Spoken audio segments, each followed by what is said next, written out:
Let me get us on Facebook real quick. Which one do you like best? Come on, come on. Oh, you know. Almost there, almost there. All righty. Let's get this.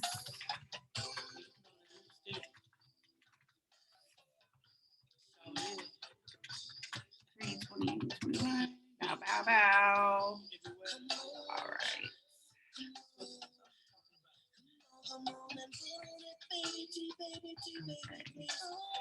All right.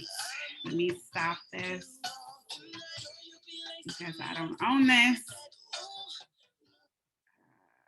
And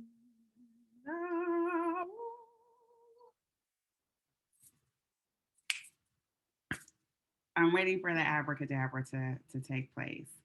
It's saying that I'm live streaming on Facebook now, so I'm going to trust the process and that it is what it is. All right, so hi, family. Hi, how y'all doing? Welcome to the Just Chamia Show live community check-in. I'm here for y'all. How you doing? Today is the last Sunday of March. It is Sunday, March 28th, 2021. Hey, we made it through the month. I guess, yeah, let me start with how I'm doing. So I'm doing well. I am still healthy and grateful for it. I yesterday, so half my family's birthday is in April, and yesterday we kicked off birthday season celebrating one of my aunt's birthday, my Aunt Mara's birthday. We did a family Zoom. Happy birthday, Aunt Mara, love you. She was surprised with a new fur baby who she's named Misty. So I'm very happy for her because she just recently lost. Our family lost the family dog, Mick Mick. So I'm happy for her. It's a lot of life going on, but I am just optimistic about this new season. I'm glad for spring. I am feeling all of the full moon energy. Because tonight, I believe, is the full moon and super moon, first of several super moons, and I'm feeling all of that. I'm excited for spring and just newness and coming up out of whatever this shit is that we've been in for some time, the stuff that I've been in. So I'm just looking forward to the next chapter and what that looks like, and starting to see, positive things manifest in my life and in myself. And so I'm grateful for that, very grateful for that.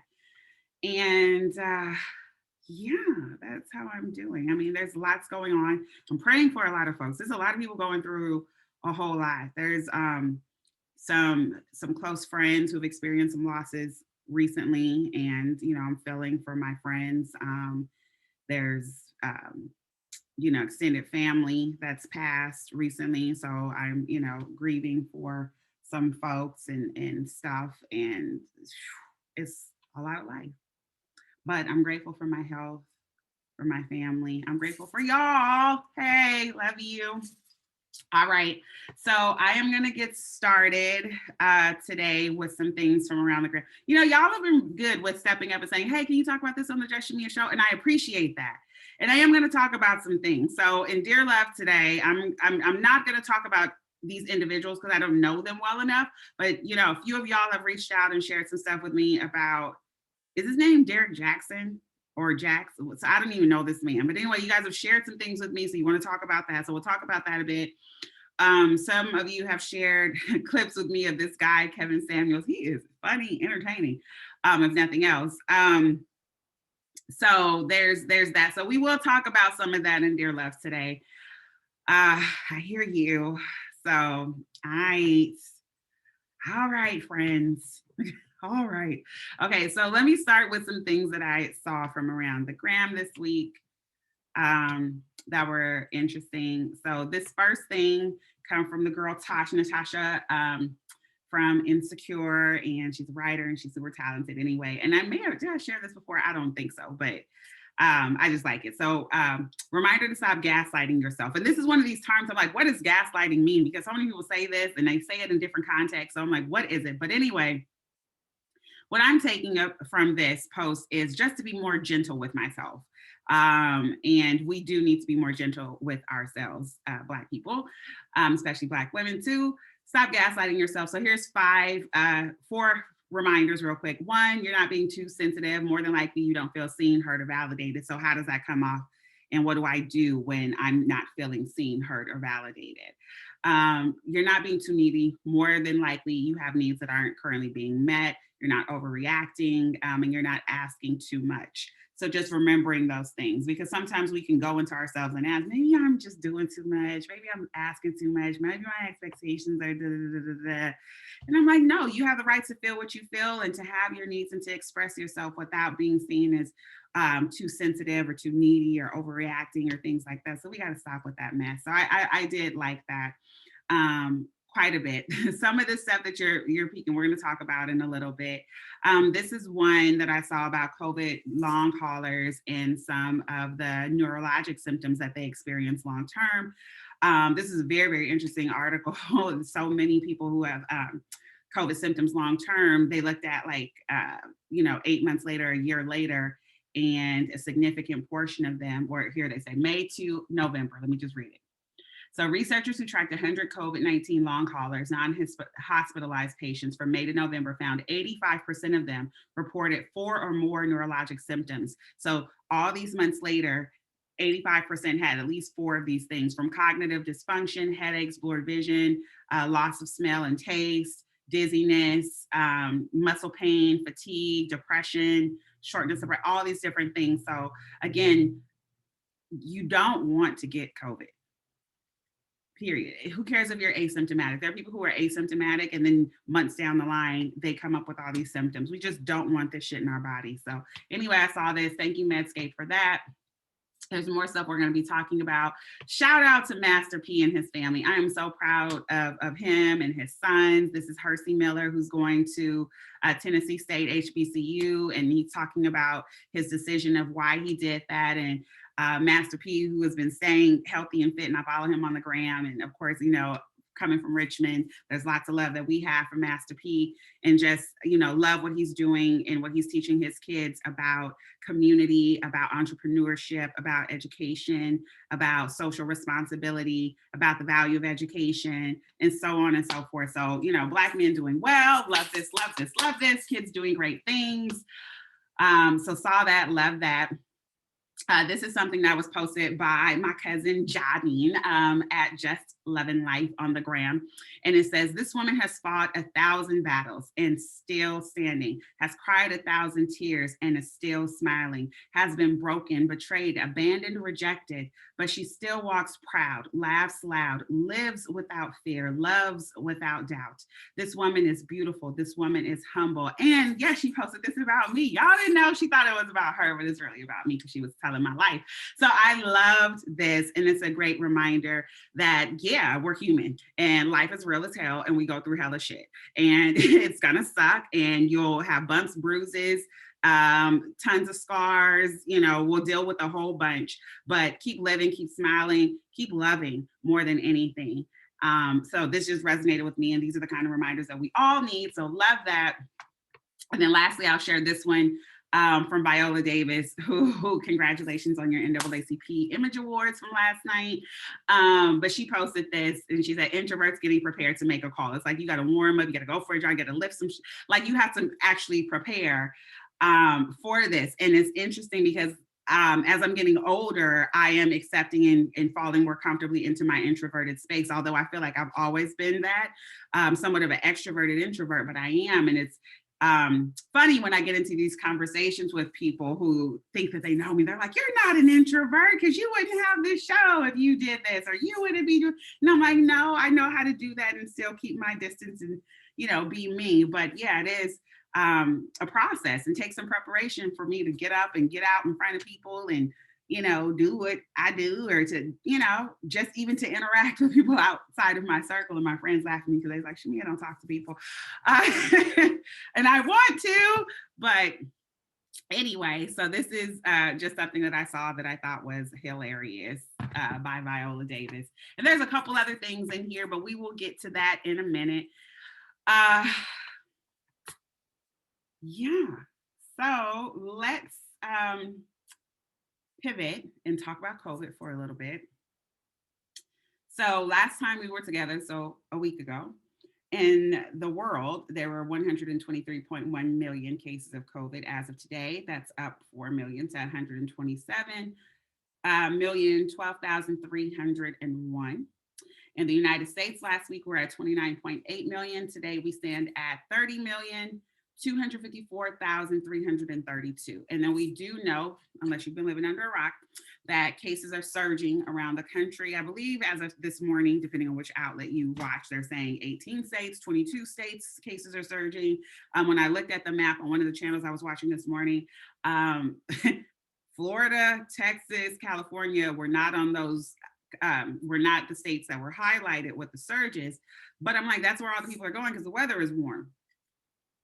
So TBD, but we know COVID is still COVID out there. Variants are doing what they do, and cases are on the rise. Not just here, but in different places around the world. You know, across Europe, there's more lockdowns being put in place, and you know, some places just never come back to how they were. And as people travel and bring their germs and their cooties with them, this is what we're seeing. People want to be open. This is what we're seeing. So Black folks, what y'all doing to stay safe? I took a ride out this weekend at a couple different points, and it's a beautiful weekend here in San Francisco Bay Area. There's lots of events popping up, and people are out and being social and wanting to be seen and to, you know, have the legs out in the sun and all that. I get it, but we also still need to be vigilant and safe in reducing our risk of exposure. That means not being around a whole bunch of people. That means if you're going and you're outdoor dining, that you carry a mask with you at all time, that you wear your mask when you're not eating, meaning you're not putting food in your mouth, you're not drinking, put your mask back on. That if you are in an outdoor dining environment, because it's something I look at. So there's different types of things. They have some outdoor dining that's tinted. So you have the tent structures and they have the walls and the windows down. To me, that's like being inside. So if I'm going to be outdoors, I want to be outdoors. And then I don't want to be outdoors and, you know, seeing these setups too, where, you know, there is not 6 feet between me and this table over here, or this table over here, or over here. And if every table is full and packed and everybody's mask is off and they're eating and they're talking, it's like just standing in a crowd, you know, saying, COVID, come to me. So you just have to be mindful of how you're moving, even if you're down dining outdoors or going to the park or doing what you do. Wear your mask, keep your social distance. If you go to a place and it's really where you want to be and they're not socially distant, guess what? You can't go there for now. And that might be the case with some of these restaurants. I know are trying to recoup a lot of lost revenues, and you know, people need to work, and I get it. I get it. And I support a lot of small businesses, restaurants included, but you know, you have to be safe first. And some of these setups are not safe. So I just ask y'all to take a critical look at that. As a reminder, you can go to covidtracking.com/race. I will post that again in the comments for those of you on Facebook or those who may come later and want to look for the links, because people do ask for the links. What was the link you said, sis? And so that's one.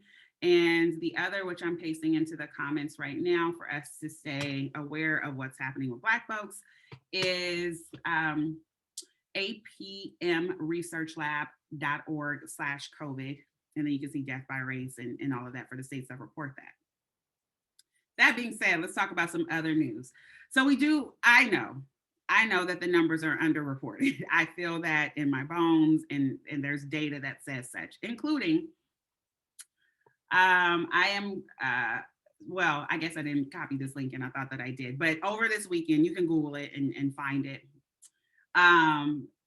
Mexico, which is to our immediate southern border here of the United States, reported COVID death numbers 60% higher than their prior reports just this weekend. So before, they had reported that they had like 201,000 deaths. So they changed that overnight and said, well, actually, we've had over 321,000 deaths. That's significant. And I don't think that Mexico is going to be unique in that type of reporting. I think even here in the United States, we'll see some trends like that, where the number of cases of COVID, the number of deaths from COVID, all these different things related to COVID will be much higher when we look back. But this is where we are today. So you need to be aware of that. All right, so let's talk about a few things. You guys have asked some questions. So we know the cases are surging across the US. Current vaccines. So we're talking about the vaccines that are currently approved here, the Pfizer and Moderna mRNA vaccines and the J&J vaccines are approved based on, or they have, excuse me, revise that. They have received conditional use authorization. So emergency use authorization. They do not have full approval from the FDA. That normally requires a couple years of long-term study data. So that'll be a while before they get full approval, but they do have emergency use authorization. And those were studied on the original strain of COVID. So that's what that data is based on. And the studies that are ongoing now do show so far that they are significantly less effective with the variants. We also see, and I'm going to share this link in the chat with you, because there's just so much, because COVID is new and a lot of the science is new as well. So this is a study out of UCSF that I just posted into the chat. I'm not going to share the video because it's a video interview, not an article where I could go through and annotate from you all.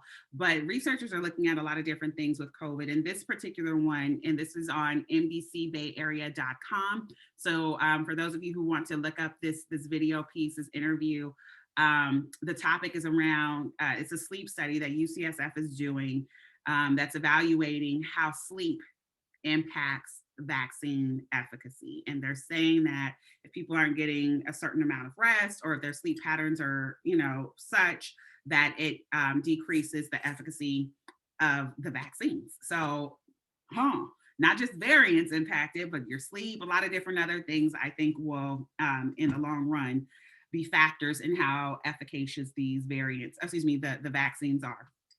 I thought that one was really interesting and wanted to share it with you. But some of the biggest news that we saw this week was actually coming from AstraZeneca. All right, so AstraZeneca gets a big, huge side eye from me about their COVID vaccine. So we've been talking about them for some time on the show. I've shared with you data that we've heard from around the world. So we know that in South Africa, they have stopped trials there, stopped giving it because data was showing that it wasn't really effective against the predominant strain there, which is that South African variant. So they had stopped that there. Then we heard in more recently in the last couple of weeks that in the UK, there were these cases of people getting the AstraZeneca vaccine and then experiencing blood clots, but also brain hemorrhages. So yeah, your brain's bleeding. So that happened with the AstraZeneca vaccine as well. And then there is this. So I am going to post 2 links into the chat for those of you on Facebook, and then I'm going to talk about it. And I have annotated for us, because I'm sure you heard about this in the news. You had to have heard about this in the news, and we have to stay on top of what's happening, because a lot is happening really, really fast. And then you have to live with it, and you're being told to do certain things. So the first thing I want to share with you, let me share my screen. All right. So this is an NPR article, but there are lots of different news outlets that picked up this story. And we had woke up to this, I guess it was Tuesday morning. And so the headline is AstraZeneca COVID-19 vaccine trial data questioned by the safety board. So I'm going to read a couple of points here, highlighted text. A safety board overseeing AstraZeneca's COVID-19 vaccine trial is raising concerns about the company's data. In an unusual post-midnight statement, the National Institute of Allergy and Infectious Diseases said the Data and Safety Monitoring Board, DSMB, you'll hear that again or see that acronym again, which monitors the trial, is concerned that the, quote, outdated information may have been included in the trial results. So the Data and Safety Monitoring Board is an independent group within the agency responsible for reviewing clinical studies. They also notify other health other federal health agencies and AstraZeneca directly of its concern. And so this board said unanimously, hold up, flag on the play, we have a problem. It is unclear what, if any, impact the NIAID's announcement could have on a possible future rollout of an AstraZeneca vaccine in the US. It's also still unknown what this news could mean for the vaccine's alleged efficacy. Well, I have my suspicions and I hope that I'm proven wrong, but I think they're going to find a way for them to submit some updated information and get this approved really fast. I hope I'm wrong about that, but that's this. I also want to share, this is the link I also posted in the chat for those of you on Facebook. So you guys can go to the National Institutes of Health, so nih.gov, and in their news events and releases, you will see that at midnight, just after midnight on Tuesday, the 23rd, they put out this statement on AstraZeneca's vaccine. So they said late Monday, the Data and Safety Monitoring Board, DSMB, notified NIAID, BARDA, and AstraZeneca that it was concerned by information released by AstraZeneca on initial data from its COVID-19 vaccine clinical trial. So a couple of things I want to remind you all of. One, that these trials, whether it's the AstraZeneca, Johnson & Johnson, Pfizer, or Moderna, are ongoing trials. So again, I just spoke a few minutes ago about how the currently used vaccines in this country have been granted emergency use authorization. So they do not have full approval. There's not enough data for that. But they have conditional use. So that's what we need to know. So the DSMB expressed concern that AstraZeneca may have included outdated information from that trial. So how do you include outdated information, which may have provided an incomplete view of the efficacy data? We urge the company to work with the DSMB to review the efficacy data and ensure the most accurate, up-to-date efficacy data to be made public as quickly as possible. So as far as I know, I haven't seen new data be shared since that F up a few days ago. Wow. Okay. So we got it that it's not effective against these variants. We got it that it's causing blood clots and hemorrhages, but they telling folks in Europe to still use it. And then over here, they're giving y'all outdated data to get it approved. Flags on the play, serious side. I asked some questions. I don't really trust it, but that's why I am with AstraZeneca. Deborah, I see you, you agree. We have to ask questions, y'all. And I keep telling you, I have more questions than I do answers about these vaccines right now. And I'm very concerned. So here's one of my concerns. One of my greatest concerns, aside from the fact that I have more questions than I do answers about the vaccines. I even attended a Ask the Experts session this week on the vaccines, and it was more of a sales pitch than about scientific data. So I was actually pretty disappointed in that. But what concerns me is the push to get vaccinated versus the choice. What do you mean by that? Well, as I'm seeing today, one of the stories that I saw today is that colleges, including like Notre Dame and several other colleges, are going to require students to have the vaccine before they can return to campus in the fall. So that's concerning for me because I should have a choice of what I put in my body, right? I certainly believe that they should have to have a negative test result before returning to campus, and there should be some routine screening, but to mandate that people have to have vaccines in order to attend school or attend work or some essential life functions, I think that's crazy as hell. To put that on these young people, especially knowing that there is so much that's outstanding in terms of the long-term safety of these vaccines, I'm very concerned about that.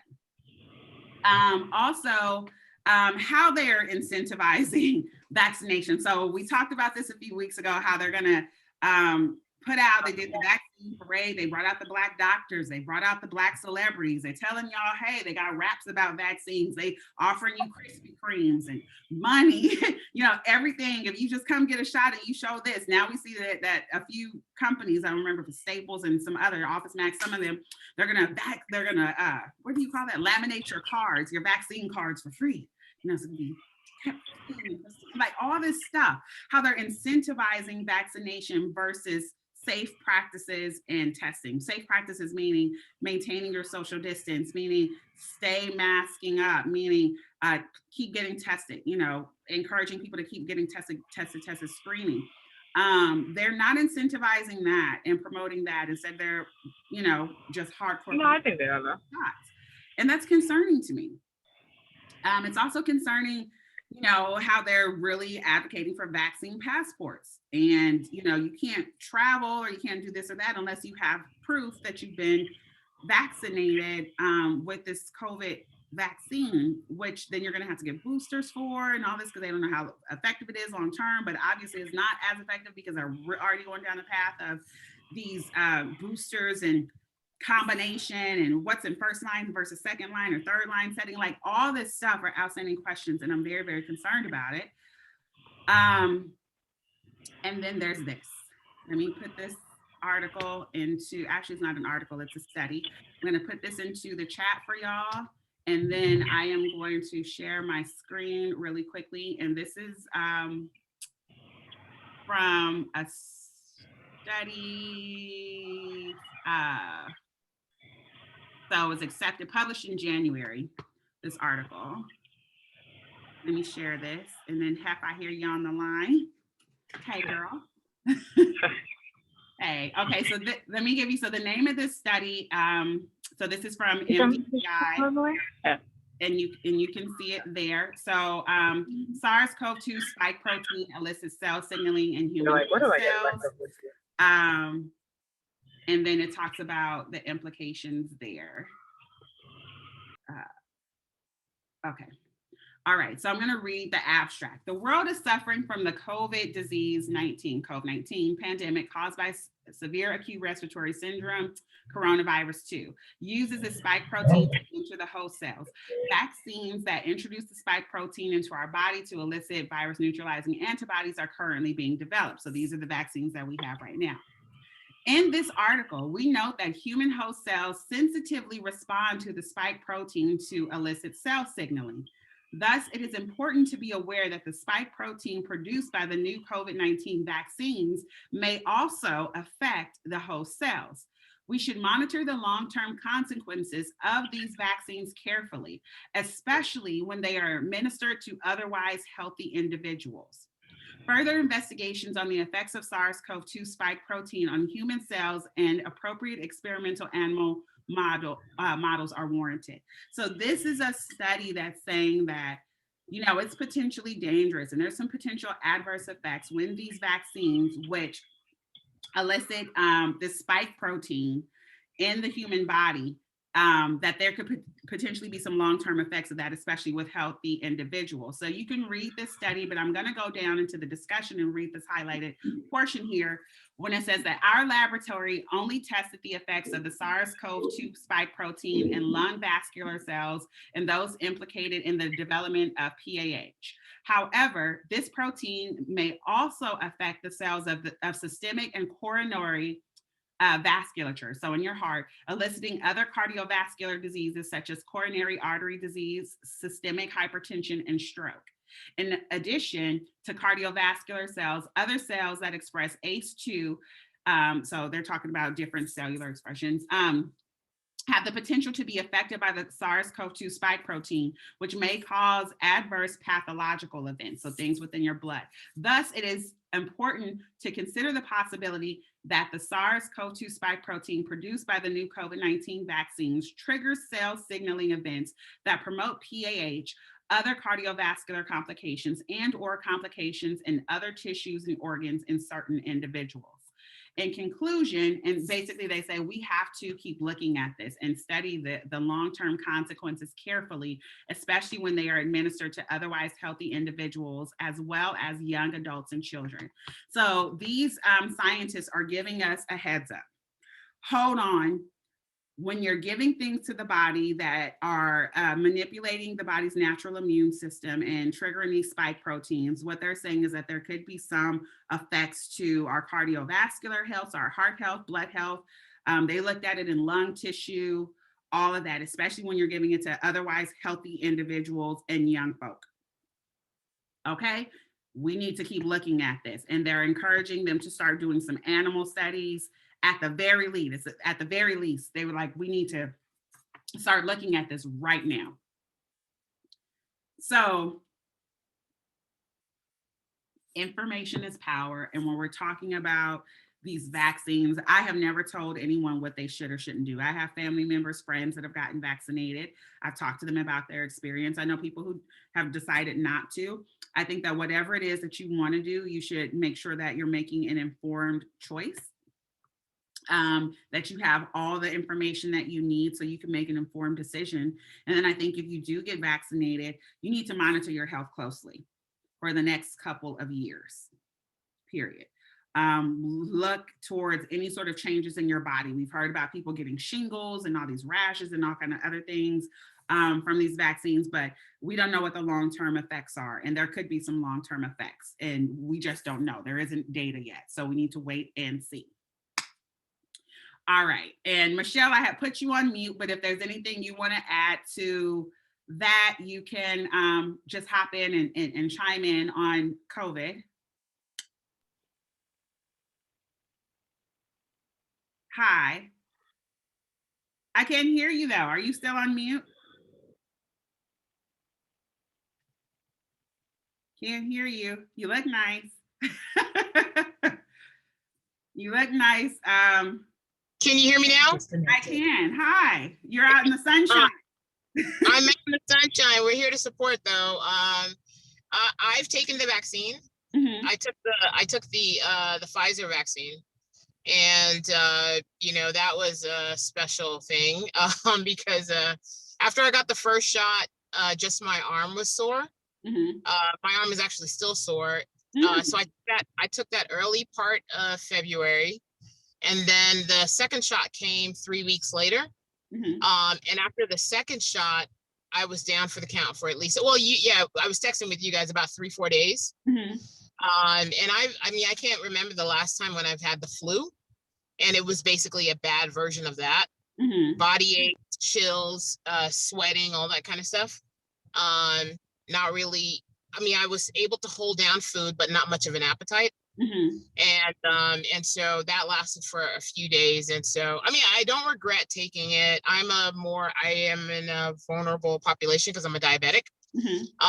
And so is my mom. My mom, you know, is a cancer survivor and has some other health issues. So I'm going to be taking her to get her shot. However, I think instead of having her get the 2 shot, I'm going to have her just get the 1 shot. Because I'm also thinking about that recovery period for her body as well, right? And so it's like, I think if you're in good health, I think if you're in a better health situation than I am, I think absolutely, yeah, you should definitely think about whether or not you want to get it, right? Because if you've done so well so far and haven't caught it, and you feel comfortable that you're taking the precautions where you're not going to catch it, then I think it's okay to do all, you know, like turn over every stone, right, on it. Mm-hmm. So, but I think for those of us who are in more vulnerable populations, I think I started feeling like I've pushed it enough, because I had traveled during COVID, I had done all this stuff, right? Mm-hmm. And I thought I had kind of pushed my luck enough, right? I thought I had kind of pushed my luck enough that I don't want to bring anything home and have my mom catch it. Mm-hmm. So, yeah. So a couple of follow-up questions for you. So one, you mentioned that for her, because you're, you know, the caregiver for your mom, that you would prefer that she get the Johnson & Johnson, which is a single shot. Now, one of my greatest concerns is, do I have a choice?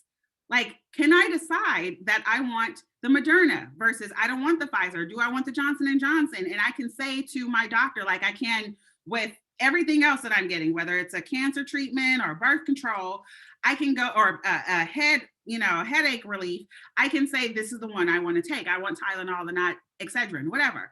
But for these vaccines, I can't. So you said that that's what you think will be best for your mom. But from what I'm hearing so far is that when you show up to a site, like even if it's Kaiser and you call and you make your vaccine appointment, you show up, you have to take what they have available that day. So is that different than your experience? Are you aware, like, can you make that choice for your mom? So when I checked in for at Kaiser for my mom, right now, Northern California, where she's situated at, they're saying yes, she has a choice. Okay. And so I was just going to make that request with her primary care physician. Mm-hmm. But this, for me, kind of speaks to the I don't know how to better phrase it, but the haves and have-nots, right?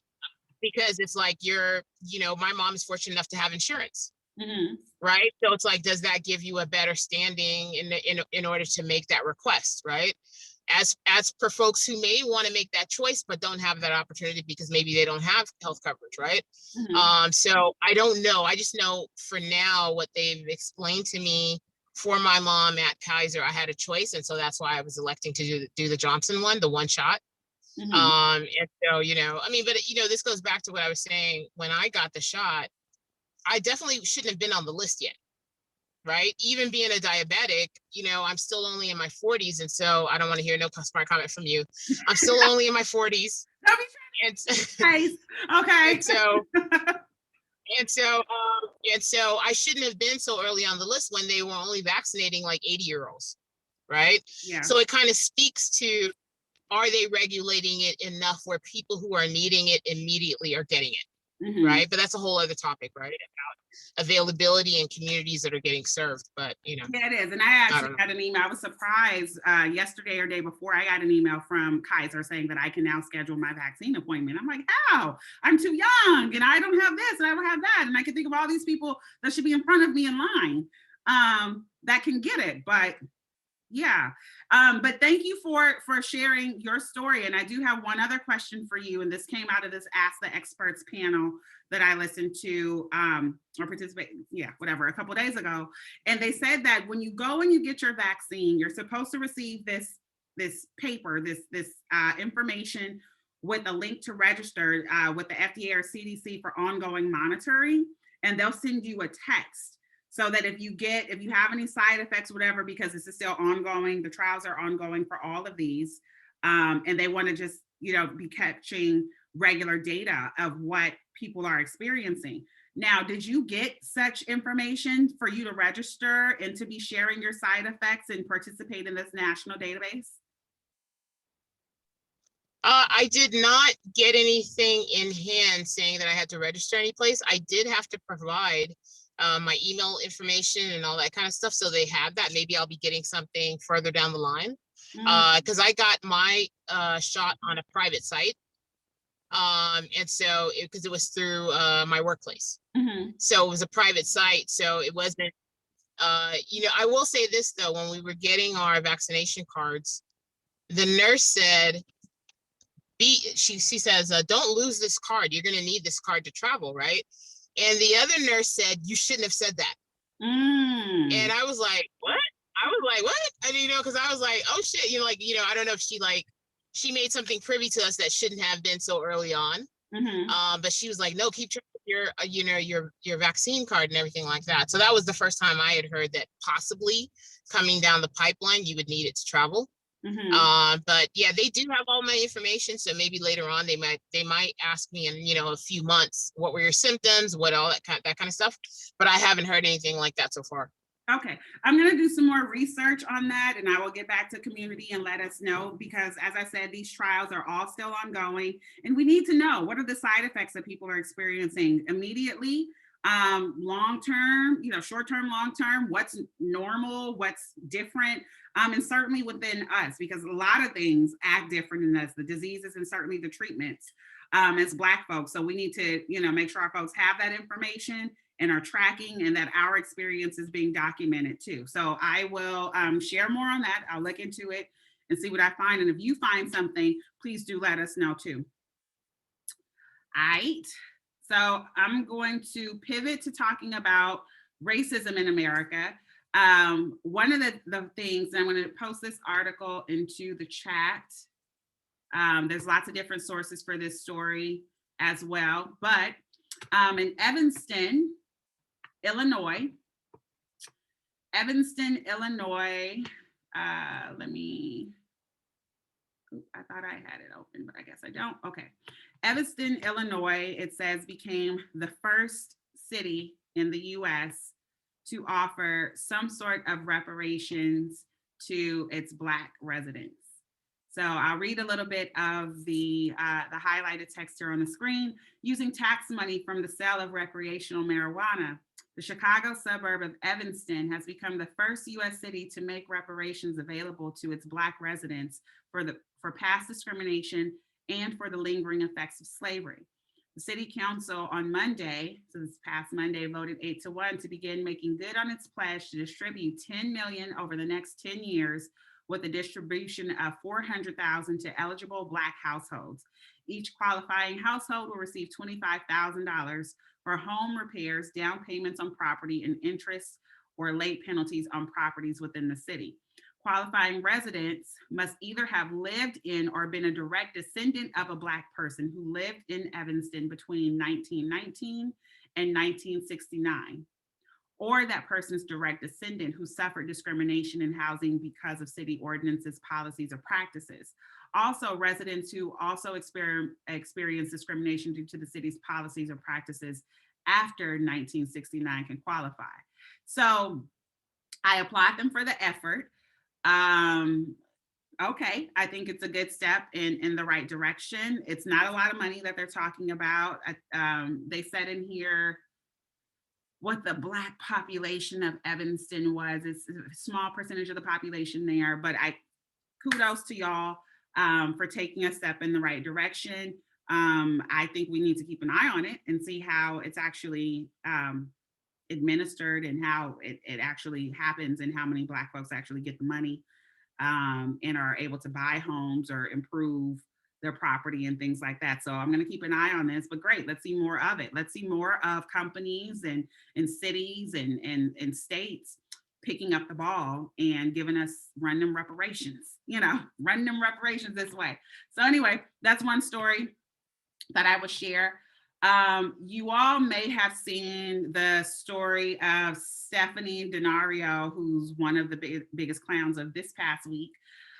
Stephanie Denario, and I do have the video on Instagram. You could go on Sean King's Instagram and you can see it. Stephanie Denario is this white woman who went into this New York bakery, and there was a brother who was working there, and she was not wearing her mask, and I assume he asked her politely to wear the mask, and she did not, and she went on to call this man all kind of N-words, be this, that, all kind of stuff, and with her kids. Her kids were there, and she did all this. But then there's the Law and Order twist. So TMZ found video or did an interview with this man who says that he's the father of her children, this Black man who is the father of this woman's children. And I watched that video as well. And he says that, he's concerned for her health and this ain't right. And I felt that was soft pedaling, and I don't know what his situation was. They caught him out on a bench somewhere with his backpack and whatnot. I don't know what his situation is, but if it were me and I had a child with someone who was not Black and they were saying these things in front of my Black children, because your children are Black and your children are them same niggas that she calling this man, my children will be snatched from her or whomever this other person is. So that happened. And, he, of course, the brother that, she was saying all this stuff, he held his composure. He was at work and, there was a security guard there and, you should leave and did it, whatever. But verbal assault is assault. And we're getting this every day. And I'm like, how much should you take? Because assaults and threats and all, how much should you take with that? What is your defense? This man should have been able to defend himself. He did it. Not how we would normally defend ourselves, but he did it. And he should have, because this is an assault. So Michelle, what do you think? Should he have been able to defend himself when this woman's calling him all kind of B-A-N-I, woo, woo, all that? What do you think? For sure. I would have to just be resolved in losing my job. Mm-hmm.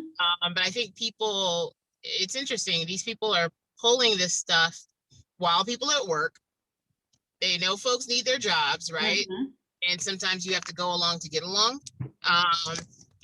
But there's a limit to it, right? And I don't think, in speaking about the dad of the kids, I was just telling Jenny, I go, those kids are Black, because when people saw the video, they were like, those kids look mixed, right? And so you kind of, for me, I kind of wonder how, because she seemed very comfortable Very. and in leveling these insults, and how much of a pass has she been given by him, by his, by her friends? It's like, I think that's what, I'm not saying in every instance, but I think folks have been given a pass and get comfortable, and now they're caught on camera, right?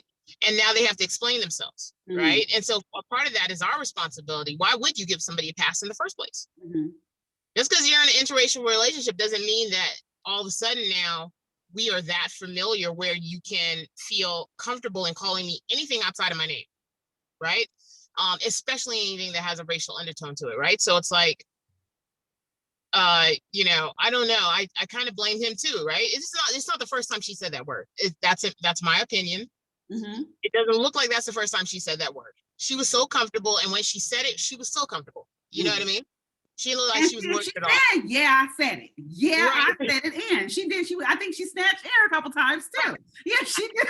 She did all of that. She was very, very comfortable. But here's my thing. Yes, I feel like he should have had the right to defend himself and go on the defensive attack, because that was an attack. And what is verbal assault? What is battery? And that's what she was doing to him. And if we think about, the stories that have happened in this last couple of weeks with the Stop Asian Hate hashtag and all of that. And I, am not for any hate, so I believe in that, but I think they got the hashtag wrong. They misspelled that. The hashtag should have been hashtag Stop White Supremacy, but that's just me. But if you can say these things against someone who's not Black, you can call an Asian person this, or a person from LGBTQ this, and that is a hate crime. How is this? This is hate speech too. This is battery. This is assault, right? So how we deserve the right to defend ourselves, right? So I'm saying Black folks, flash on them. That's what I'm saying. Flash on them. And your employer, shame on the employer if they fire you for defending yourself, because the employers either need to put protections in place so that if these people come in and they do these things, they are immediately escorted out. Like you said, what? Like there's no conversation. Management, somebody comes and physically removes you. Police are called. All of that needs to happen. And employees, you need to tell your employees, we stand behind you and you have the right to defend yourself if you are being threatened, and that he should not be fired. No one should be fired for defending themselves when they have been attacked. And so that's what I think should happen. So Black folks, they do it, it's open. That's how I feel about it. Y'all let me know if y'all feel something different. So that happened. Of course, we've seen the mess that's going on in Georgia. I don't know what else to call it other than a mess. Georgia is a mess. It's been a mess. The people that know me know it's like one of those places how I feel about the red dirt and the spirits and like all that stuff is happening. I saw the footage of, the sister who was trying to just knock on the door and be a part of the process that she was elected to be a part of, and how she was hemmed up and escorted out. I have also seen her post on social media afterwards, one of which I'll share with you now. Let me put this up.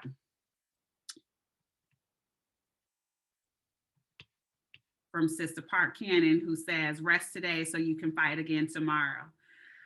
That's a good reminder. Yeah, it's a lot. It's an ongoing battle. It's an ongoing struggle. And we do have to pace ourselves for this, but this is what it is. So what next? I mean, what are we supposed to say about this foolishness in Georgia other than it is foolishness? Okay, so lawsuits are coming next. It's going to go to the Supreme Court to say if it's constitutional or not. I don't know. But yeah, Georgia's a mess. Hey, sis, I see you on there. Thank you for pulling up. Somebody was happy about her club quarantine last week. I see you. Yeah, Georgia's a hot mess. I don't know what else to say about Georgia. Yeah, it affects our Black lives. Yeah, you could get arrested if you are handing out water in the line or some stupid. I mean, I've seen all kind of stupid stuff. Like, we can't get caught up in the silliness of what they're trying to do. Like, Black folks supposed to, we can't do this in line, but we could do this in line. And like, that's not even the point. That is not even the point. That's not even the point.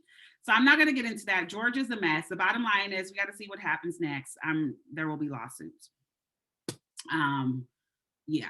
All right. More importantly, let's pay attention to the images that are being shown of us. So last week I shared some images with y'all of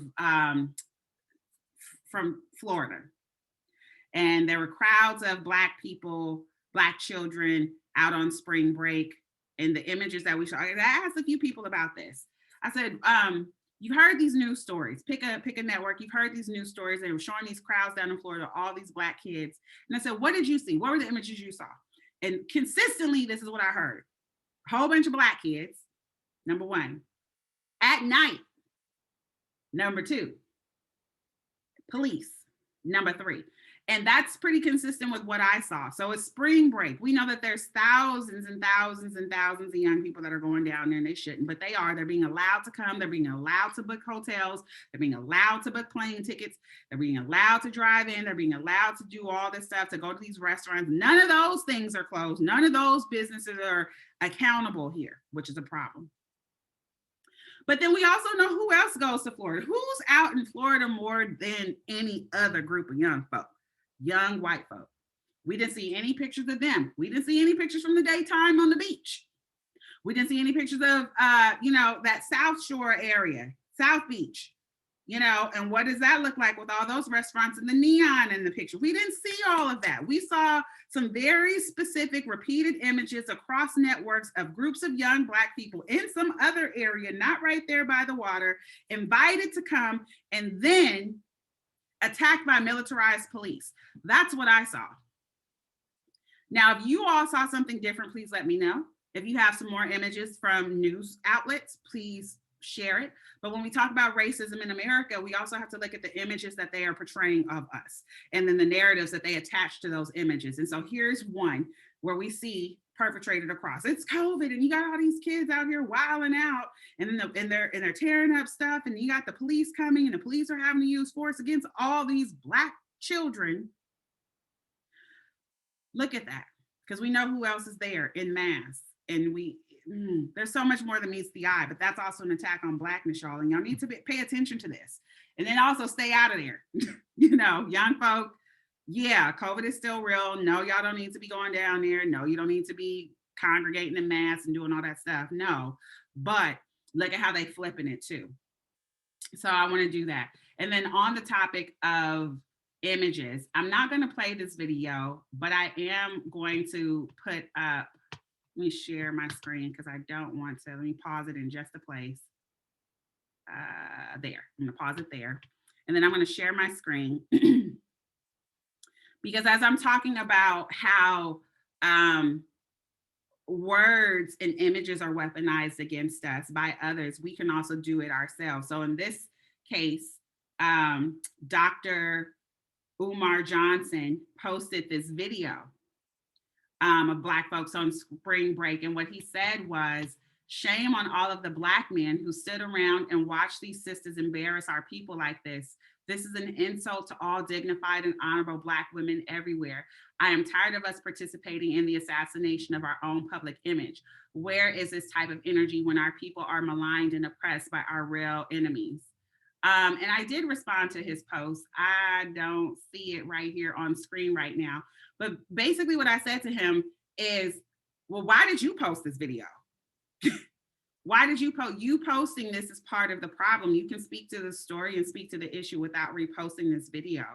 And that's, what we need to be aware of as Black folks, is that we also control the narrative about us. So as he's talking about, there's this horrible video of these Black women doing what they're doing. And, he's condemning the brothers who were standing around filming it. And then he reposted it. Like, you don't have to illustrate the point. You can speak to the point without reposting and sharing the negative image that you are condemning, sir. So I just want us to be aware of that when we're sharing content as well, that we could be part of the problem. A lot of us are the greatest soldiers in their army in the war against Blackness, is we're fighting against ourselves by doing stuff like this. So let's not do that. Let's not post ignorant images of us doing stuff that we shouldn't be doing. Let's not post things tearing each other down. let's not fall into the narrative traps. So that is part of it. There's lots and lots of examples of that. All right, so we're gonna keep talking about racism in America because we can't help it. You know, we still Black, we still in America, racism still exists. So we're gonna keep talking about it always because it's one of the greatest threats to our existence. That's why we talk about it every week.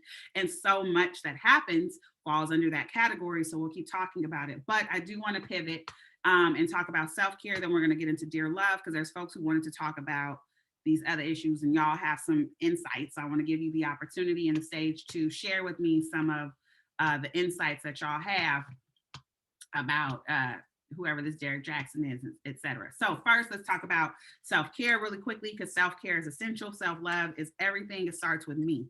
If I don't love me, how can I love anything outside of myself? So I have to take care of me first. Fill my cup.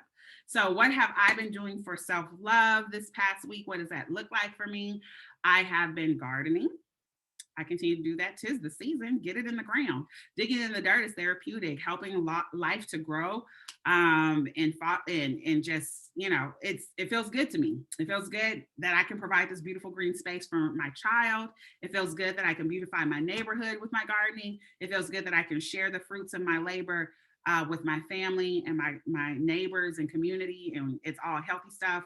So even by helping others, it's helping me and certainly is giving goodness to myself and saving some money in the long term. Because I was like, all this stuff I'm buying, I could grow this. One of my cousins was over and I was harvesting some herbs a few days ago. And I was like, girl, how much is this bundle right here from the farmer's market? She was like, that's a good $5. That, ooh, I don't even know how much that is. I'm like, exactly. So there's a lot you could do very easily. I was talking to a colleague who's in New York and she's like, oh, I can't grow anything. And I'm like, you see all that natural light you have in your place? You can grow stuff in your windowsill. You can. Anyway, gardening is part of my self-care. Other things I've been doing, I'm being open, which is not easy for me, but I'm being open and saying yes to things and to people that are showing me love. And that's a way a new way that I'm stretching. My mother and I, we talk about this all the time about, you know, yes, Chamia, you're a very cheerful giver and I love to give. I'm a very giving, loving person. I am, but I am not a willing recipient. And she's like, you have to learn how to receive as cheerfully as you give. And so I'm working on that, and it's uncomfortable, but on the flip side, at the end, it's been great. Being open and receiving things that are loving to me, and yeah, so that's good. It feels really good. I've been exploring places I like to visit. I'm overdue for all trips with myself, which I love to do, trips with my girls, and we're overdue, ladies. Jenny, if you're still listening, holler. Tell Michelle, let's go. So overdue for a girls trip, overdue for stuff with my boo, everything. I see y'all. Did you hear me? I done seen snow pictures and everything. I'm so jealous. And where was my invitation? And when are we doing this? Next weekend is Easter, but we can go on Thursday and come back Saturday. So yeah, we have to go on another trip. Absolutely. We were talking about that too. So no, we're definitely thinking about a group trip that we can do. Okay. So let's do it. Half car, we'll roll. So we got to get that together. So I've been doing that, exploring places I like to visit. There's some hot springs north of me and south of me that I am going to check out. I'm also getting into rock hounding. So if there's other rock hounds out there that want to go dig in the dirt and find some geodes and crystals with me, holler at your girl. Let's go do that kind of stuff. I'm so geeked on that. And of course, spreading Black love. So I'm about that. It feels good. We need that. We need that, Black folks. I love you. And so I'm trying to give that to us. They don't want us to do that, but it's so revolutionary. So let's do that. Love on each other. So let me know what y'all have been doing for your self-care, because it's everything. And we are going to get into #DearLoveTheMovement. Y'all keep y'all love letters, questions, and topics coming in. You can DM me at info at ChamiaLaRae.com. You can also DM me anywhere, email me at info@ChamiaLaRae.com, or you can DM me anywhere on social media at just Chamia. So let me put that in. You can see DM at just Chamia. Oops. Okay. Okay. Anyway, I'm trying to multitask and do stuff that I'm not good at, like putting email addresses in the chat and .com. All right. DM at JUSCCHAMIA. All right. I think I did it. So y'all have that now. So send your love letters, questions, and topics in. If you include someone's name, including your own, I will either move it all together or I will change the name without changing the context, because I'm not about putting people on blast. I am about helping Black love grow, thrive, because we need that. And it's revolutionary and it's essential and it's what they don't want us to do.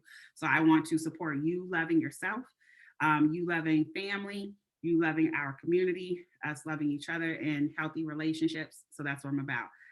All right, so let's dig into it. Now, we're gonna do something a little different today because I have received numerous text messages, DMs about, Chamia, what do you think about this whole Derek Jackson? Is that his name? Am I saying his name right? Michelle, you know about this guy more than I do. So let me know. Y'all want to talk about Derek Jackson? I'm open. So this is, I don't know much about him. We do. Okay, so give me the low, because I'm unfamiliar with this guy largely, but I saw the hostage video of him with that's how I felt, like not knowing this man and his wife. I was like, the energy just felt very strange to me. But okay, so tell me, what's his spiel? He's a love guru, right? He's a guy that came out of anywhere. He's an Insta prophet. Is that what it is?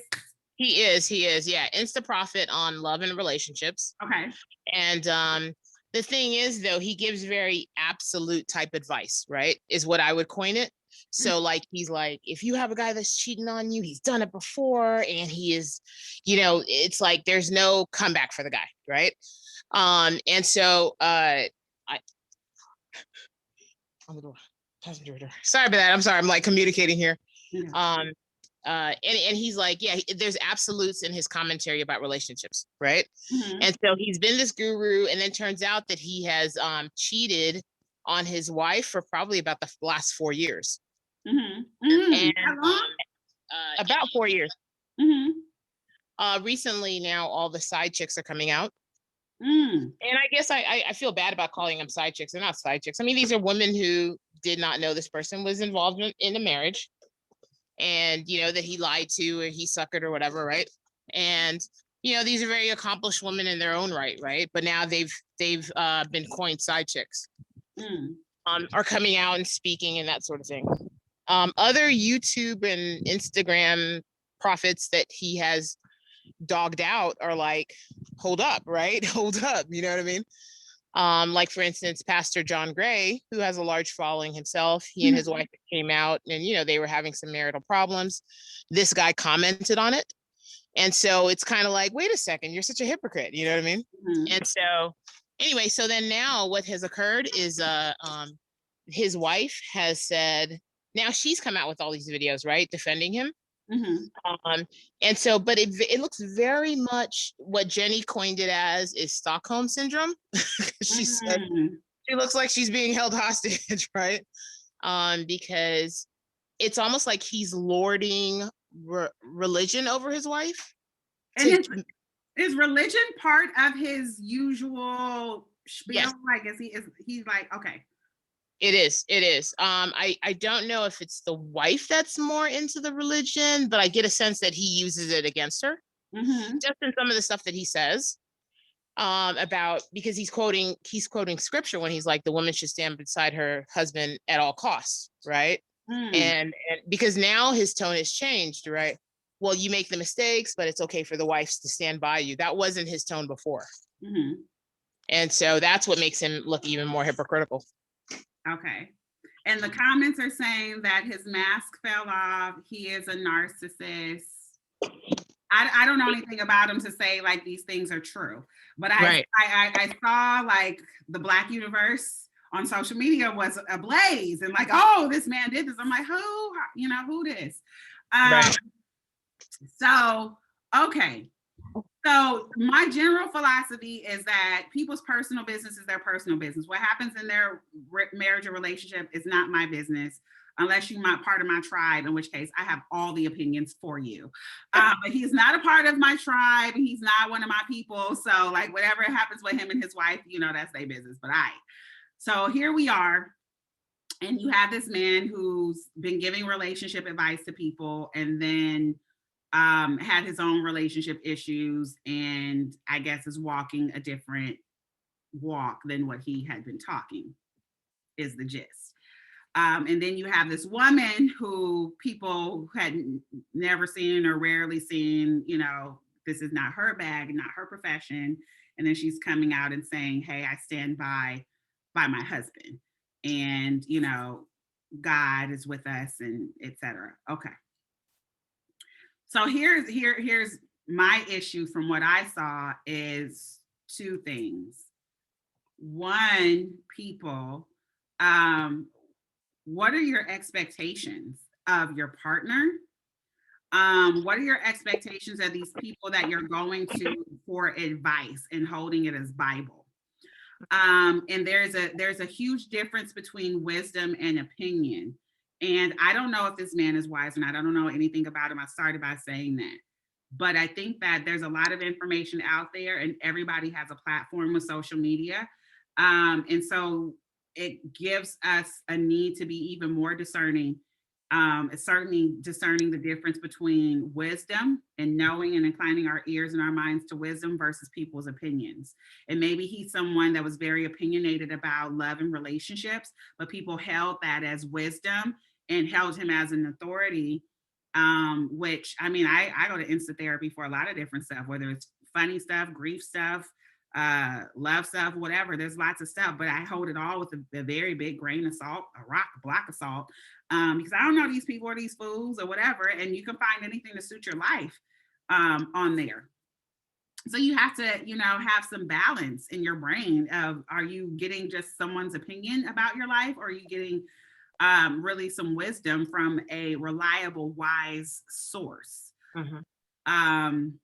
So this person commenting on other people's marriages publicly, you know, I choose not to do that because it's not my business. I remember even at the time when Will and Jada were going through something and everybody was talking about something Jada said or whatever she called her situation.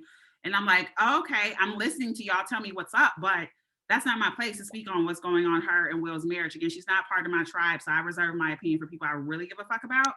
And so that's how I feel about him and his wife's situation. Now, seeing it, just like seeing it from the outside, not knowing anything about him or her, I was like, that chemistry in that video was just very strange to me. It was very, very strange to me. But maybe that's their normal. It didn't feel normal. And you know, you can wear whatever you want. I'm in my house too, but if I'm on camera, I'm definitely putting on a bra the way these things are set up, and I'm not in a bonnet. And so it just felt very weird.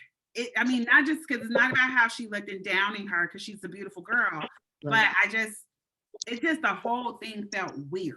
And then there's this. I will share this video real quick, and I came across this morning.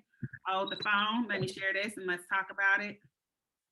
Pause. Let me pause it till I get it together. Share.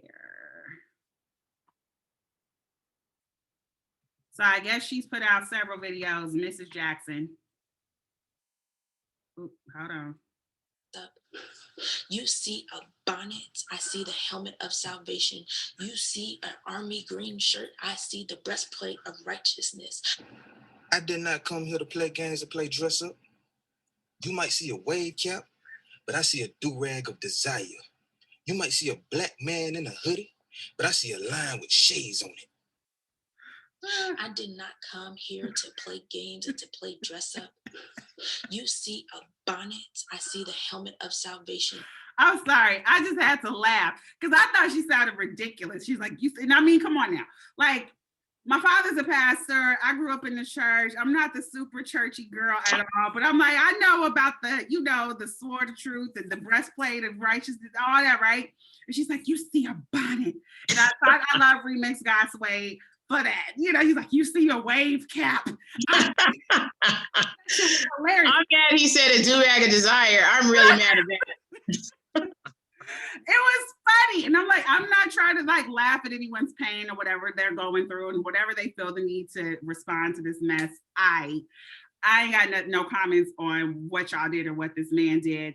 But I will say, you know, if a man is married or in a committed relationship, you living with somebody and you have been dealing with him, you are the side chick, period. That's my take on it. Now, you might be comfortably a side chick, but if you know the situation is what it is over here and you're having an affair with someone who is married, someone who is living coupled with someone, you are the piece on the side, period. Now, it's fine. I don't know when side chick became a bad word, but I also don't see a need for I don't know who these women are that are coming out. I haven't seen none of that, and I'm not looking for it because I really don't care.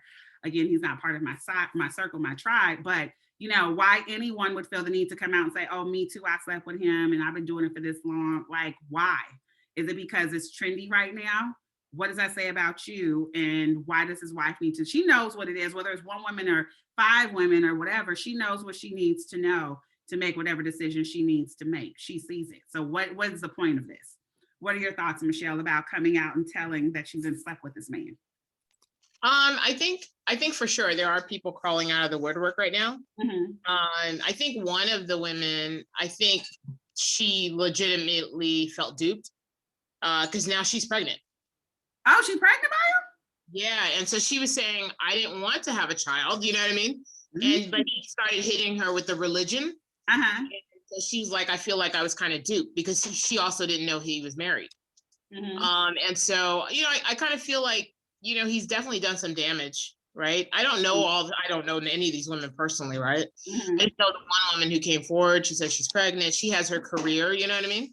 And she goes, if it was just going to be like a side thing, I'd rather him just be honest and say that, Mm-hmm. right? But she's like, for someone to hit her over the head with religion and, you know, this is the right thing to do and all that kind of stuff. She's like, it's not even like you can marry me. You're married.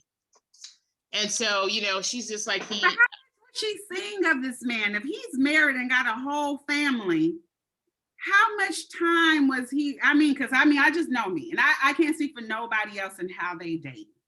But I will say when I'm dating someone, I mean, look at you, Michelle, you're Velcro.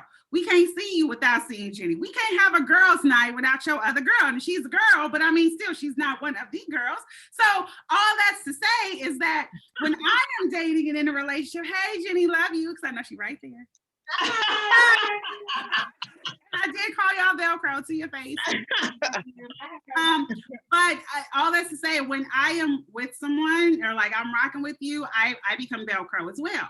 So how is it that like you are dating this man and y'all, like he had a whole family, but now you were expecting him to be with you and y'all got a kid and you were making future plans? I just don't believe it. I think if you're a quote unquote, I mean, we're calling him an Insta prophet, right? But it's like, if you are basically selling it to your spouse, your partner, that, you know, I got to travel for this event, I got to travel for this event, I'll be gone. You know what I mean? I think it's definitely easier to be able to pull the wool over someone's eyes, right? If you're constantly, I think, right? Because I mean, you're basically having a phone conversation with your spouse and partner who is someplace else. And you're like, I'm here for this engagement. And they're not coming with you because they're home with the kids. Cheaters can find a way to cheat. Trust me. I know it. Talk about a word. I know it.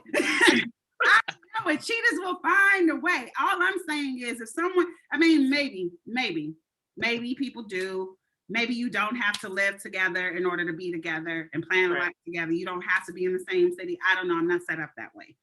But I also think it goes back to that whole religion thing, because if you're telling your spouse, your partner, whatever, the woman should be at home with the kids, that is your duty, right? She's also not questioning him.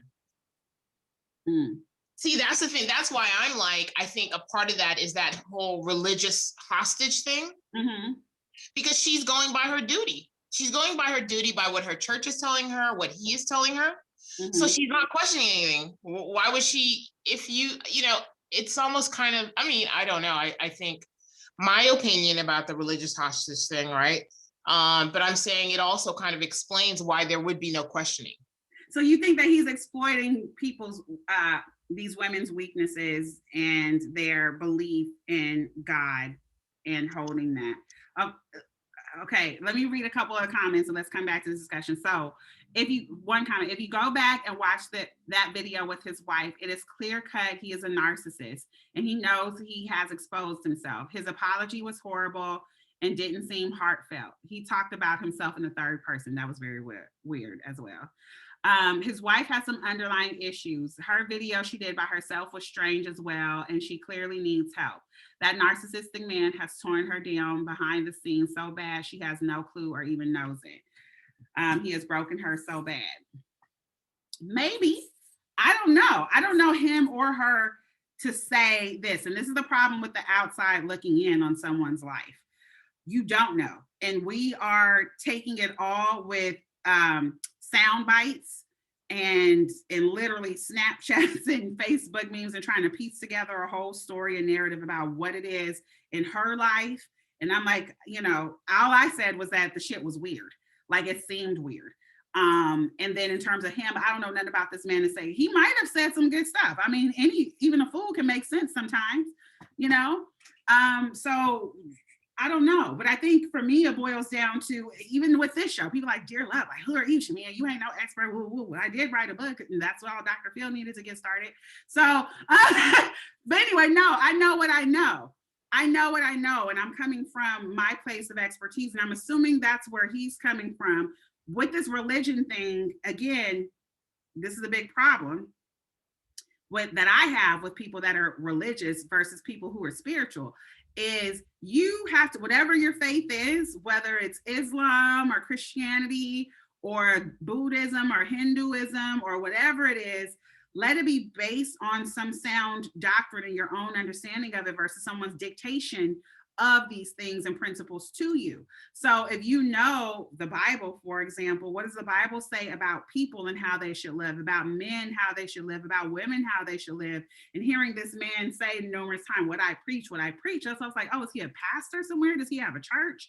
Or is he an Insta pastor or whatever?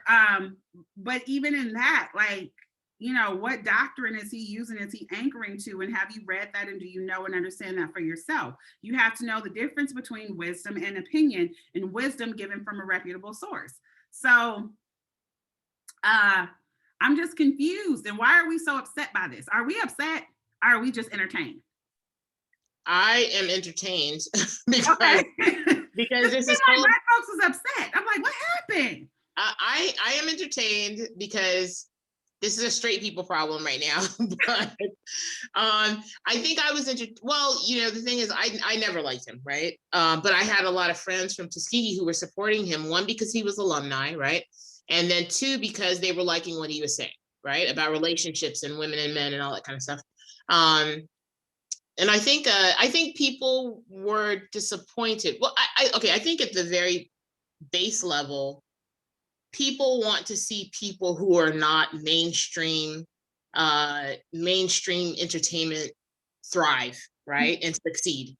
And so you have a local guy who all of a sudden starts posting these inspirational videos. You're kind of like, hey, give this guy some support, right? And so he starts building on that. He has books out. He has all kinds of stuff out. He's done lectures, all that kind of stuff. And then when they see it kind of tarnished, they're like, man, like we put our faith, well, not faith, but we put our support behind the wrong star, right? And so I think part of that is the disappointment that people have. So let's talk about that. That's because what you said makes sense. You want to support someone and they're doing this thing and you hold them in this regard and then they fuck up. And then now you feel like you made a mistake in supporting. Why? Why can't we continue to support him? Because if the things that he was saying was right, it doesn't mean that the things that he was saying are no longer right because he messed up. He could mess up. Because that's true. All over the place, in every walk of life, whether it's pastors, teachers, presidents, whomever, people mess up because we're human beings. So does that mean that we should not support this man anymore? That everything he said was a lie or was some bullshit because he messed up? No, I think you could still support, and I think it's all about how he comes at his supporters, right?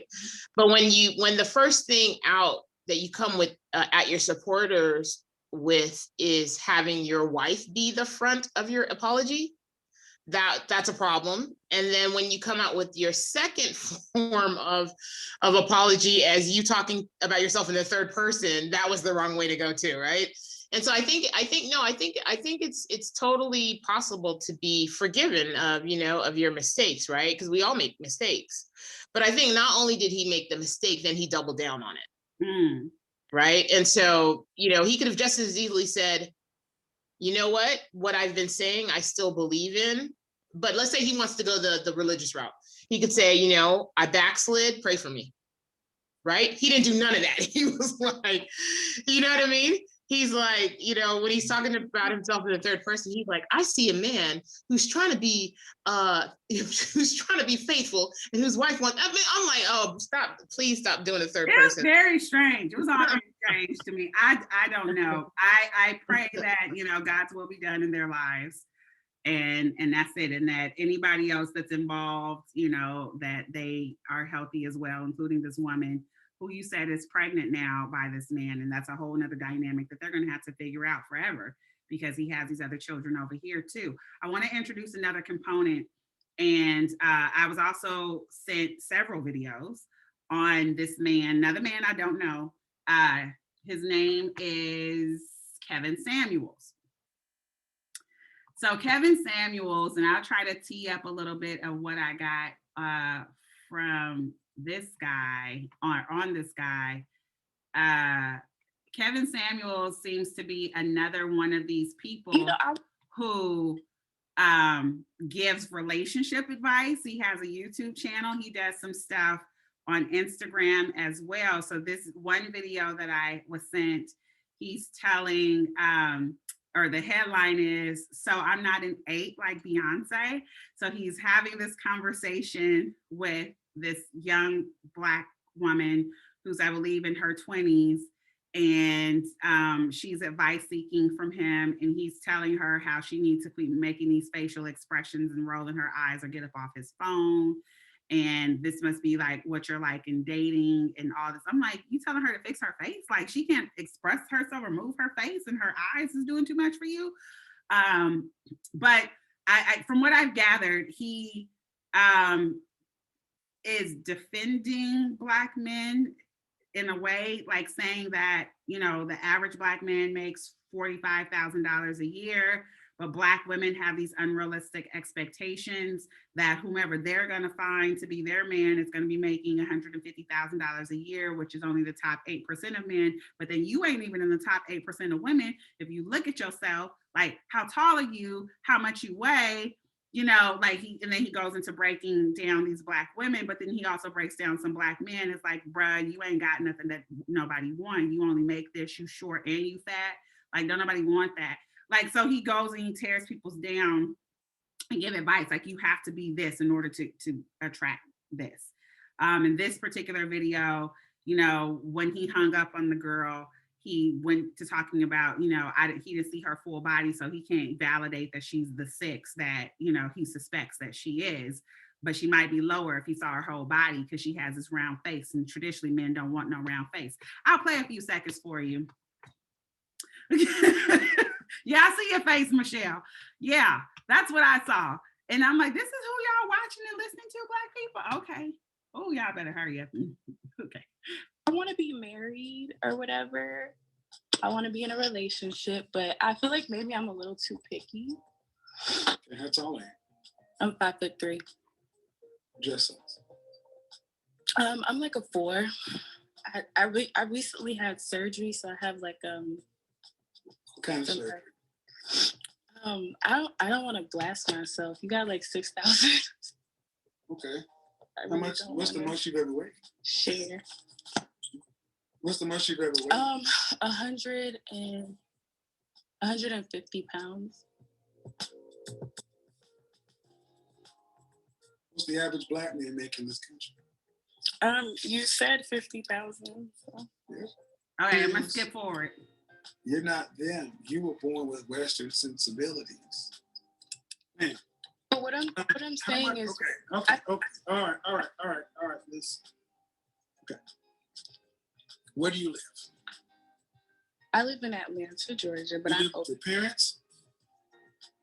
He's gonna keep That's why I breaking her down. stopped you. No. You roll your eyes one more time, and I'm going to hang the shit up. I don't do that, young lady. Okay. I don't know what the French toast is wrong with you. But you know what I do know? Is this how you act on the phone? You are a trip in a relationship.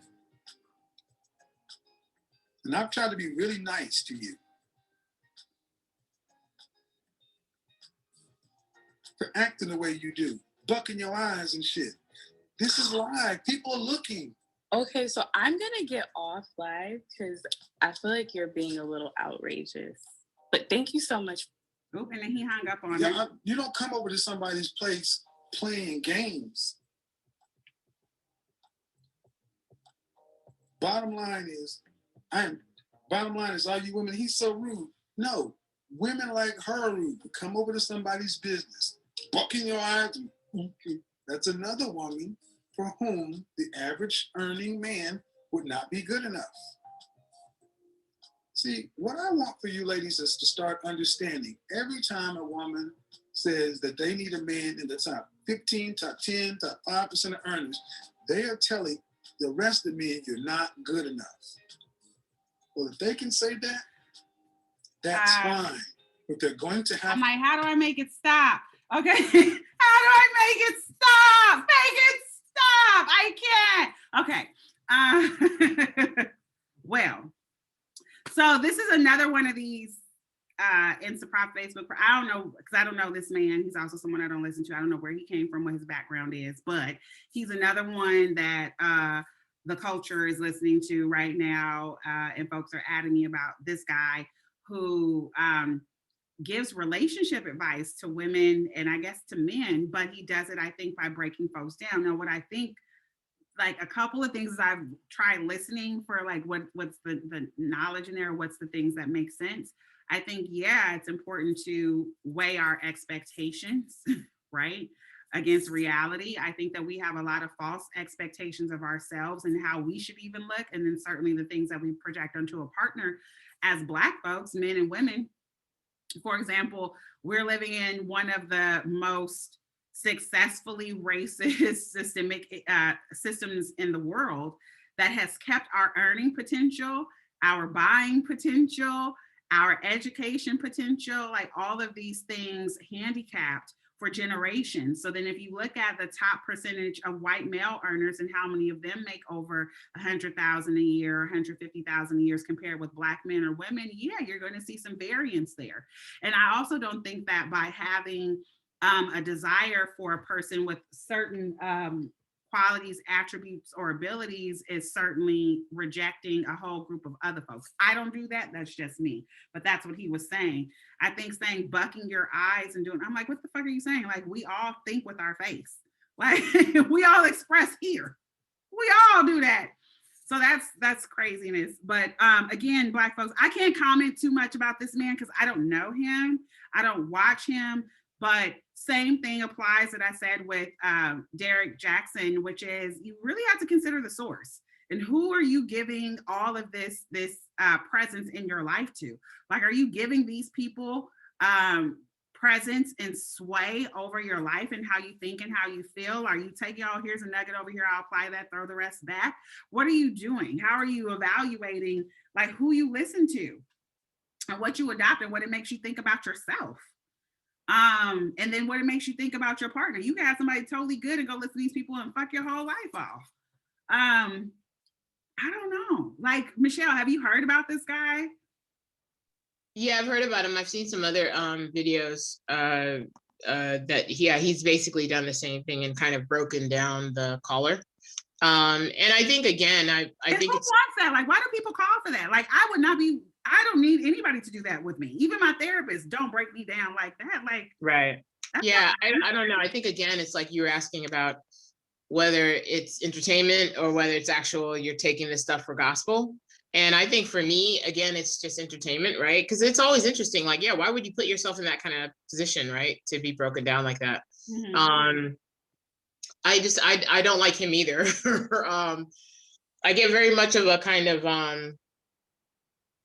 I hate to say it, but a very kind of like pimp vibe from him, who's just kind of like debasing, a lot of women. And yeah, you don't like, what is the positive from that? Right? What out of the, I mean, I get with that, we just saw a brief synopsis of this, but if I was her, like, what am I really getting from this? Right. You know what I mean? And so, yeah, it's just very interesting because I don't know. It's just very interesting. I don't know. You know, right now it's, I'm reading this book in my book club. It's called Caste. And so we're talking about the, you know, if you were talking about the, you know, income disparity and all that kind of stuff. And so, you know, we were talking about that as well. What's keeping folks down? What's not? How much of this is our responsibility? That kind of thing. I can see if he's having that kind of conversation, right? You know, and how can we improve as a community and that kind of thing. But you're doing what society already does, right? So how are you really helping? So that would be my question. Yeah, so that's my take on it as well, Michelle. I think the man is very well dressed. I'll give him that. I haven't watched a lot. I've just watched like the videos that people have sent me, and I'm like, why are y'all watching this? You know, maybe it's entertainment. Like people say, Chamia, why do you watch Real Housewives or whatever? It's entertainment for me. Do I act like that? Do I take any of this as like how I should govern my life? No, but you know, it's entertainment. So maybe people take it as entertainment. From what I've seen and the number of people that are calling in, I'm like, I am sensing and seeing that people are actually calling for advice, and that some people are trusting this person and what he says. Why? I don't know. I'm not saying for them to do it or not to. I haven't had enough exposure to validate him as a source of truth for me. But I will just say to us Black folks, remember that there's a war on Blackness, and that there's a lot of us that are recruited into the army of the enemy as well to work against us. And stuff like this that seeks to tear down Black sense of self and Black love of self and Black love of others. If that's what this, I don't know if that's what he's doing overall, but certainly on this video, I didn't like how he was talking to this young lady. I don't like a lot of the things that he was saying in this video.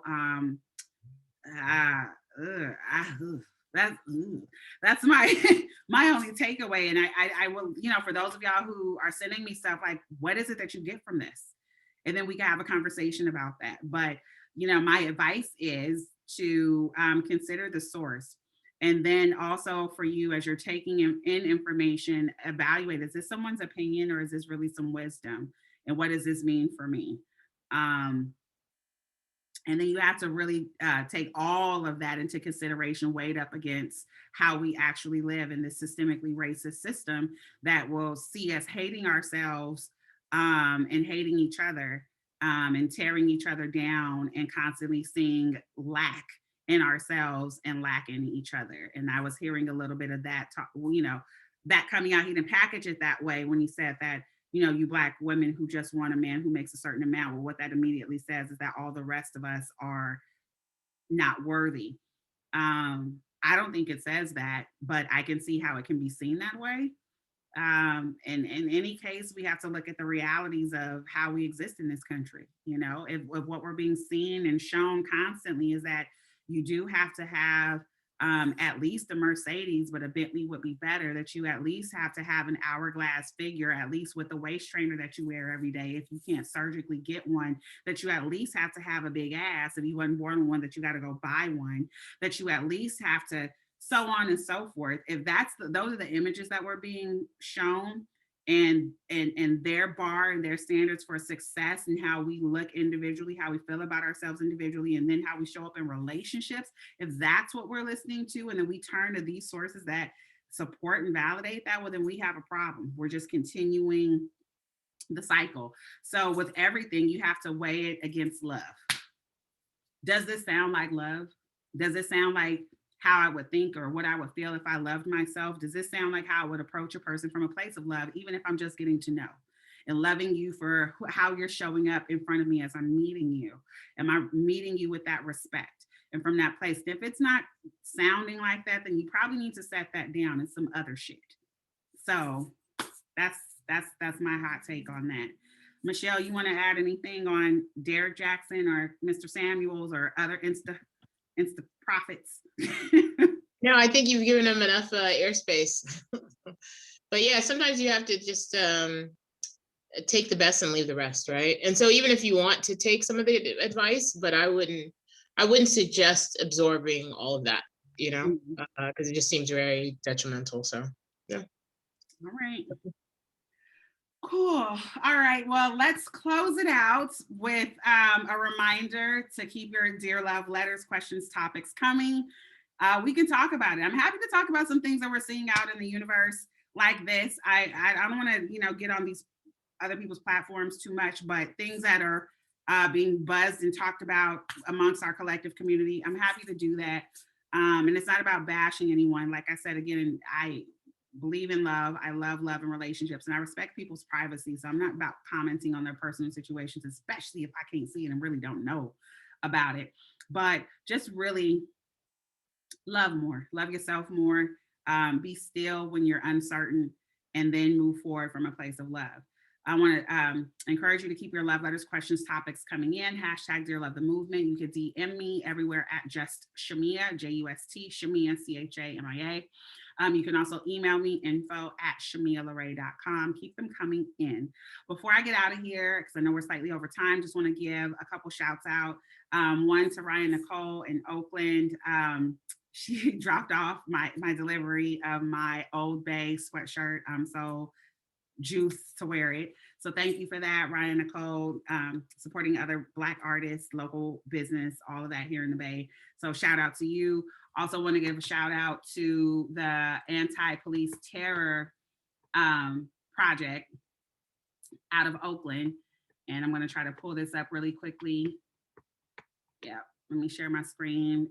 Shout out to y'all for putting up these billboards that basically show people resources. If someone's having a mental health, domestic violence, or substance abuse crisis and you need some help, they give you an alternative to police to call for help and support. And we need more of this because we hear about, our Black men, women, and children that need some help and support. People call 911 and then they don't be here no more. Something, horrible happens. So shout out to y'all, Anti-Police Terror Project out of the town.